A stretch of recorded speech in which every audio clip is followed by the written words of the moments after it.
లేకపోతే ఏదైనా కానీ మా స్టోర్లో దగ్గర ఏ వస్తువైనా కానీ మీకు నచ్చిందే మీకు ఇస్తారు తప్ప మా వాళ్ళు బలంగా చేయరు. దానివల్ల ఏంటంటే మనం ప్రజలకి కానీ కస్టమర్కి తెలియజేసంటే రాజీ పడవద్దు అనే కాన్సెప్ట్ మనం తీసుకువెళ్తున్నాం.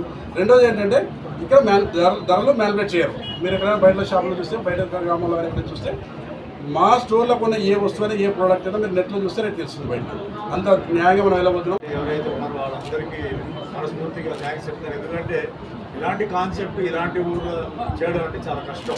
జనరల్గా ఇలాంటి సిటీలో ఉంటాయి, కానీ ఎంతో ధైర్యంగా అతను ఏంటంటే ఇక్కడ అందరూ ముందుకెళ్ళాలి, ఇంకా వెనకబడకుండా ఇంకా ముందుకెళ్ళాలని చెప్పేసి ఆయన చేసిన దానికి దాని భగవంతుడు ఆశీర్వాదాలు ఆయనకి ఎప్పుడు ఉండాలి. ఇంకా ఎన్నో ఇట్లాంటి అన్ని ఆయన అవుట్లెట్స్ ఓపెన్ చేయాలి, ఆయనకి మంచి పేరు రావాలి భగవంతుడి ఆశీర్వాదంతో.